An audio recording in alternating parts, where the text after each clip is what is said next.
The Lord brought me to chapter 21. He brought me to two verses. The first one is Luke chapter 21, the return of Christ in judgment, verse 16. And I'm just gonna I'm gonna read it. You will be betrayed even by parents and brothers, relatives and friends, and they will put some of you to death. I'm gonna stop there. Now, of course, that was for whatever was going on in that time period, things like that. But it's in the Bible, so for people out there, just always be careful. The Lord brought me to that to maybe warn somebody, something like that. And then he just brought me over to John 3:16. For God so loved the world that he gave his only begotten Son, that whosoever believes in him should not perish, but have everlasting life. And I'm thinking of another one. Give me one moment. The Lord brought me to Philippians. I'm going to read the separate ones, then I'm going to read something that I had highlighted a while back. Philippians 4 13. I can do all things through Christ who strengthens me. All things, all things. Some things, all things. All things or all things. Is it some things? Is it might? Is it maybe? All things. Christ strengthens me. Guess what? I can do all things. So there's nothing that I can't do. He brought me to verse 16 in that first where it says, for even in Thessalonica, you sent aid once and again for my necessities. What I got from that is that, no matter where you at, even in wherever the Thessalonica is or wherever, but wherever you at, even there, you send aid, you send help, you send whatever is necessary for me to have to whatever I need, oh Father. You send it, you send help. So he's not just, some people think he just left. You left me, oh my goodness, I'm suffering, I'm doing this. No, he didn't. Take it for somebody who experienced enough. If I'm here, I know that he ain't left. Let's go to something else that I had highlighted that I always talk about. They say, "Be anxious for nothing, but in everything by prayer and supplication with thanksgiving, let your requests be made known to God. And the peace of God, which surpasses all understanding, will guard your hearts and minds through Christ Jesus." Finally, brethren, whatever things are true, whatever things are noble, whatever things are just, whatever things are pure, whatever things are lovely, whatever things are of good report, if there is any virtue and if there is anything praiseworthy, meditate on these things. These things which you learned and received and heard and saw in me, these do, and the God of peace will be with you. Oh my goodness. I mean, see, the God of peace. He's a God of peace. Not bits and pieces. Not what you get when you're on the other side. You get bits and pieces. No, we serve a God of peace. We serve a God of peace. I'm just checking something right here. Give me one moment. It's just so much that goes into that right there. He's talking about meditation. Meditate on these things. Means get them in your soul and your spirit. I'm a God of peace. I'm a God of just everlasting stuff. He wants us to be anxious for nothing. Or another version would be about steadfast, because it's another way to kind of read that when you talk about steadfastness and all that. So, but he doesn't want us to be anxious. He doesn't want us to be worried about stuff. That's another word. I done read many versions of the way this is. All of them is good. Basically, he just doesn't want us to worry about nothing. But you pray and prayer and supplication and thanksgiving, you let your request be made known to God. What is your request? Lord, I need this.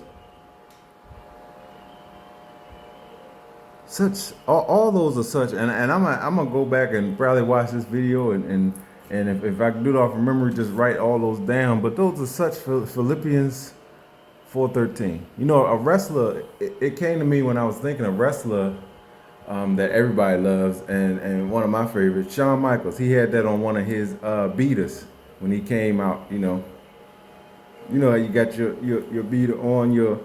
It's like an undershirt. You know, and he had that on his thing. Now I don't know the man personally. I don't know his personal relationship or his daily walk with the Lord, but I guarantee the rest of the wrestlers do. So they'll tell you. And I believe he is saved. I haven't looked to see if he go to church every Sunday and he live his life of Christ and things like that. But just based upon his wrestling technique, his charisma, and his he has a, even though you might hear him cussing and different things like that, and you got to kind of do the skit that you're doing, right? So I do see that, but he has this charisma type humbleness. Don't ask me to get into detail with it. It's something that you feel sometimes. And then to advertise that on your shirt, he never spoke a word about, hey Jim, you see how you can do things for the Lord. You don't have to get out there and get your microphone. Hey, come on, Jesus, accept this Jesus. That might not be you. You just put it across your shirt. I had to put this hat on. Hey man, what that hat about? Not knowing that, how am I supposed to know somebody gonna ask about my hat on this specific day at this specific time? How am I supposed to know that? But see, the Lord designed stuff that's nice, give you nice things and take care of you and feed you and clothe you and do all these nice things, and look what we do. We go worshiping idols and just stuff. Then don't believe in them. Just you in bondage because one is it's your unbelief. Jesus say, oh, your unbelief. Your unbelief. Your unbelief.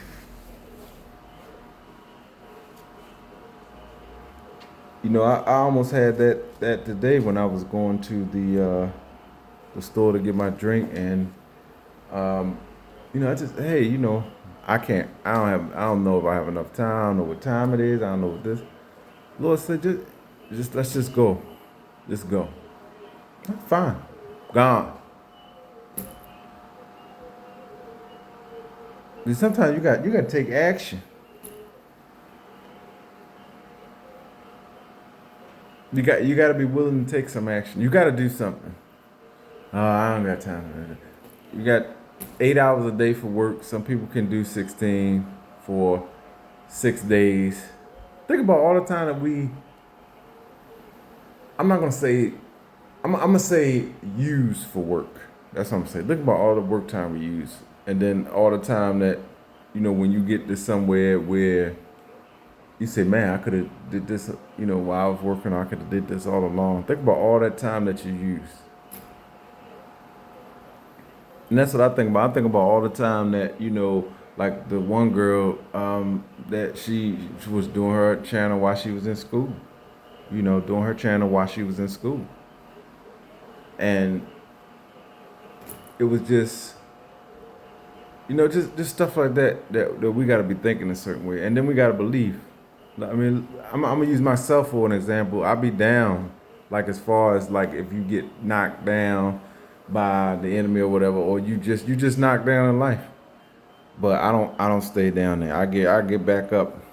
And I like the fact that the Lord has did this thing where as though if I'm knocked down, I get back up. I knock down, I get right back up. I knock down, I get right back up, and I can take the hits and I can take the punches and I can take all that. I just keep getting right back up. And then sometimes I'll throw you a curveball. Boom, I'm here. I'm on video. I'm talking to you about the Lord. I'm not forgetting because I never forgot. But I just wasn't in this direction. But he threw a curveball because he see He see the enemy coming with the attack. He let the enemy attack you. It said that. I read that to you. He's controller of good and evil. So he allow the enemy to do what the things that he do to you, and then he let the enemy think that he done won. Look, I done got you down. I done got you in this particular. I allow certain things, and they keep happening, and you ain't gonna praise no Jesus because you down. He was in for a rude awakening because he didn't know that he was messing with the servant of the Lord. He didn't know my Jesus like I know my Jesus. He didn't know. He got a rude awakening. And I got on here, and I bet you that day he did what? Then I woke up today and shattered the very foundation of the pit. Now I hope I wake up and do it every day. I'll do it every day. Don't make me upset. Oh no, don't get me there. I'm the wrong person. I'm cool, everything all right. I'm cool. But if we going to war, we gonna go to war. Y'all know anything about me? If we going to war, we going. I ain't never been scared of no battle. And in fact, in another video, I said, hey, I remember we've been battling since the beginning.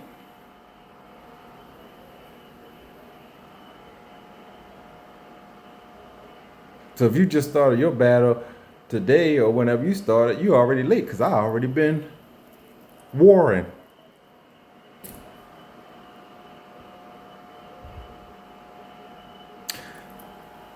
Give me a moment.